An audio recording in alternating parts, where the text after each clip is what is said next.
Bonsoir à tous. Et donc ce soir, nous rentrons actuellement dans deux grandes choses, dans deux grands événements dans le calendrier juif, qui sont le 14 du mois de Nissan, de Iyar, pardon, le 14 du mois de Iyar. C'est aussi la Iloula de Rabbi Meir Balanes, et c'est aussi Pessar Sheni, c'est le second Pessar. En effet, à quoi correspond ce second Pessar? La Torah nous raconte que lorsque Akadosh Baruch Hu a ordonné à Moshe Rabbeinu de faire le Korban Pessah, que le peuple juif va sacrifier un agneau pour Akadosh Baruch Hu le 14 du mois de Nissan, il y avait certaines personnes qui n'étaient pas pures. Et donc ces personnes-là n'étaient pas pures pour de bonnes raisons, parce qu'ils portaient le cercueil de Yosef, ils portaient d'autres cercueils. Et donc ils n'étaient pas purs. Et à cause de cela, ils n'ont pas pu faire le Korban Pessah.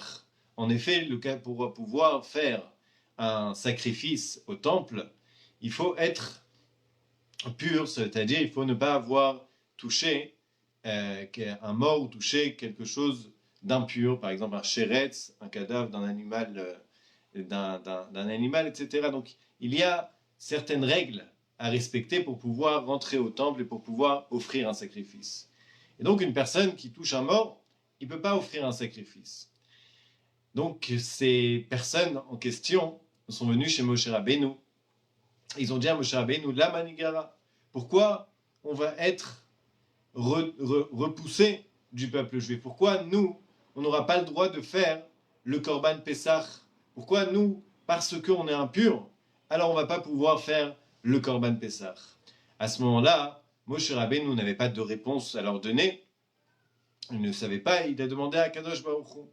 Et Akadosh Baruch Hu a dit au peuple juif, a dit à Moshe Rabbeinu, écoute, puisque ces personnes ne peuvent pas offrir le sacrifice le 14 du mois de Nissan, donc je vais leur donner une deuxième chance. Cette deuxième chance, ça va être le 14 du mois de Iyar. Que le 14 du mois de Iyar, toutes les personnes qui sont tamées, qui sont impures, ou qui sont loin de Jérusalem, et qui ne peuvent pas se rendre à Jérusalem pour offrir un sacrifice, alors ils vont pouvoir se rattraper le 14 du mois de Iyar. Donc ça, c'est la date dans laquelle on est en train de rentrer ce vendredi. Ça commence depuis ce soir. Nous sommes Pessar Sheni, nous sommes le second Pessar. Un enseignement à tirer que le rabbi précédent de Lubavitch a pris de cette date-là, de cette date qui est fabuleuse, c'est que Nito Kein Farfal en yiddish, en français ça donne il n'y a rien de perdu. Ça veut dire quoi? Qu'il n'y a rien de perdu. C'est-à-dire que même si une personne elle est impure, c'est-à-dire que malheureusement il a fait des avérotes, il s'est mal comporté dans son quotidien, ou même si une personne il est bader rechoka, c'est-à-dire il est loin, il s'est éloigné du chemin de la Torah et des mitzvot, alors malgré tout Akadosh Baruch Hu dit Nito kein farfal, il n'y a rien de perdu. Tu as toujours la possibilité de te rattraper. Tu as toujours la possibilité de revenir vers Akadosh Baruch Hu. Mais quand on parle de Tashlumin, c'est aussi Mushlam, ça veut dire aussi d'être entier, d'être intègre. C'est-à-dire que chaque juif, même une personne qui va dire, bon, pour moi, le Pessar Sheni ne parle pas, puisque moi je suis une personne qui suis au top. Alors même une personne pareille, ce Pessar Sheni nous apprend qu'il y a toujours un endroit où il faut s'améliorer. Et donc ce Pessar Sheni nous apprend que même une personne qui pense être au top, alors on lui dit, écoute, il y a toujours quelque chose à rajouter. C'est intéressant de noter que la paracha de Pessar Sheni n'a pas été dite dans l'ordre.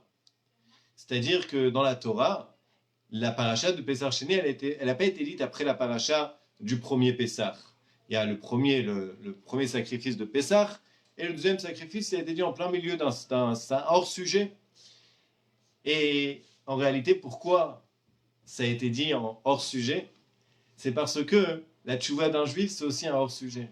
Lorsqu'une personne s'est mal comportée et il décide fortement de se rattraper et de revenir vers Akadosh Baruch Hu, alors Akadosh Baruch Hu, il accepte, mais c'est quelque chose qui est hors sujet. Ça veut dire quoi, c'est hors sujet?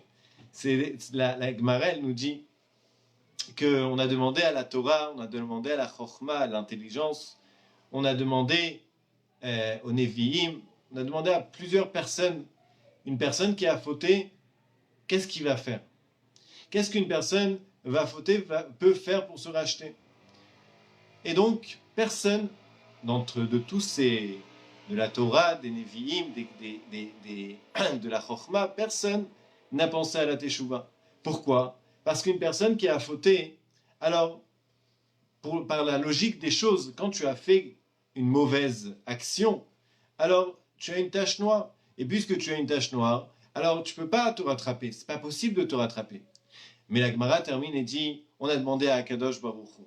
Akadosh Baruch Hu a dit, il va faire Teshuvah et je accepte sa Teshuvah. Je vais le ramener à un niveau comme il était avant la faute. C'est-à-dire que de faire Teshuvah, c'est un hors-sujet. Ça, c'est la raison pour laquelle le deuxième Pessah, c'est-à-dire c'est hors norme. Ça veut dire quoi hors-sujet? Ça veut dire c'est hors norme. Ça veut dire que c'est quelque chose qu'Akadosh Baruch Hu lui-même en a décidé ainsi. Mais en réalité, ça n'a pas de logique. Imaginez-vous quelqu'un que toute sa vie, il travaille, et une autre personne qui n'a rien fait de sa vie, et cette autre personne, tout d'un coup, il gagne le loto, et lui, il va dire, mais c'est pas logique. C'est un peu la même chose, la Teshuvah. La Gemara nous raconte une très belle histoire qui s'est passée avec Rabbi Elazar ben Dourdaya. Rabbi Elazar ben Dourdaya, c'était pas un tzaddik. La Gemara nous raconte qu'il n'y a pas une prostituée qui n'a pas été avec lui. C'est-à-dire que c'était quelqu'un qui faisait toutes les fautes au monde. La Gemara continue et dit que un jour, il a entendu parler d'une prostituée qui coûtait 60 pièces d'or, c'est-à-dire une prostituée très chère à l'époque. Et donc, il a été et il a traversé des fleuves pour pouvoir atteindre cette dame. Et quand il a atteint cette dame, alors il y a eu une histoire là-bas. Et cette dame lui a dit que que Elazar ben Dourdaya, il ne peut pas faire Teshuvah. Rabbi Elazar ben Dourdaya, il a été trop loin.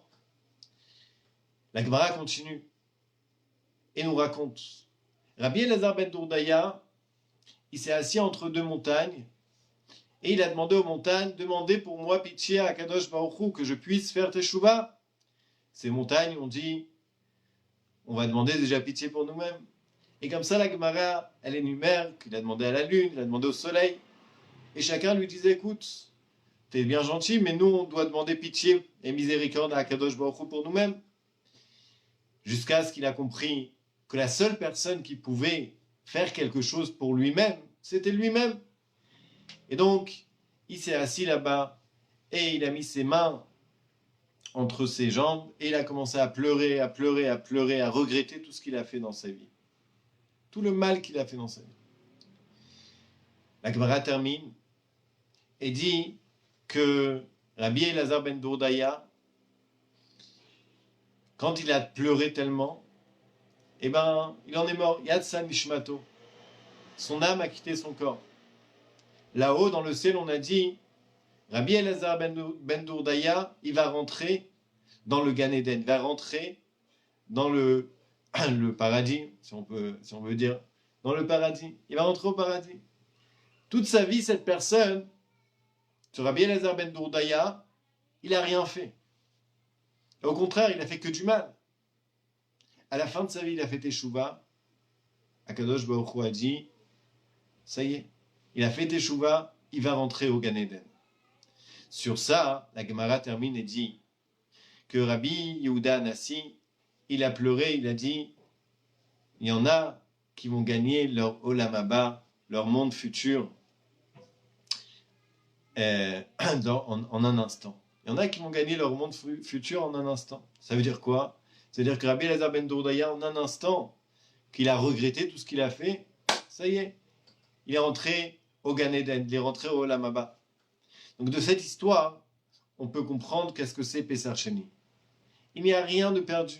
C'est pas parce qu'une personne, elle s'est mal comportée, qu'il n'y a plus la possibilité de faire Teshuvah. Même une personne qui a été très très loin, eh ben, il a toujours la possibilité, il a toujours cette capacité à faire Teshuvah. Il y a une histoire qu'on a déjà racontée, mais on va la raconter. Très belle histoire. Cette histoire, elle s'est passée en Asie. Alors, c'était chez le Rav Kantor, qui est, je crois que c'est à Bangkok. À Bangkok, c'était. Et le Rav Kantor, un jour, une personne rentre chez lui, qui était bien habillé. Et lui, il n'avait pas l'habitude qu'au Beth Rabban, on rentre bien habillé. Et donc, il a été très étonné. Qu'est-ce que vous voulez de chez moi?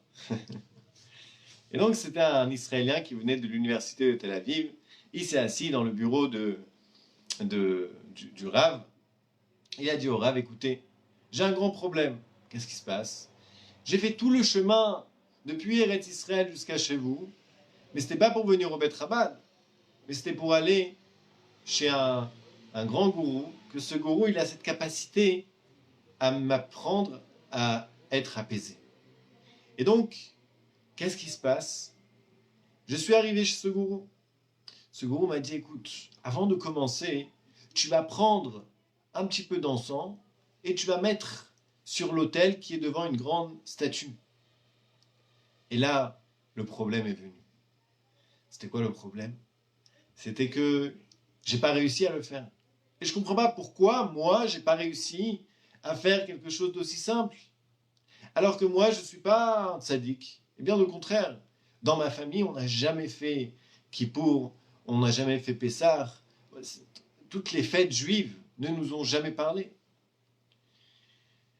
Mais la réponse à cette question, comme le Rav Kantor lui a donné, c'est que c'est ça un juif. Un juif, il est toujours attaché à Akadosh Baruch Hu, peu importe ce qu'il a fait dans sa vie. Toujours, il est attaché à Akadosh Baruch Hu.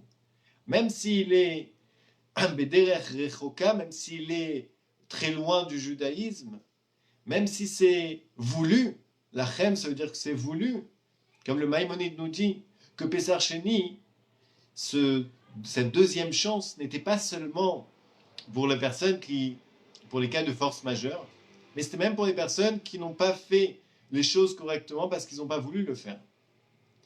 Donc ça, c'est l'enseignement qu'on peut tirer de Pessar Sheni. Que la Kadosh Baruch Hu fasse que très prochainement, on puisse se faire tous Teshuvah. Et c'est écrit que si on fait Teshuvah, alors c'est sûr que la Kadosh Baruch Hu va nous envoyer le Mashiach tout de suite. Bonne soirée à tous.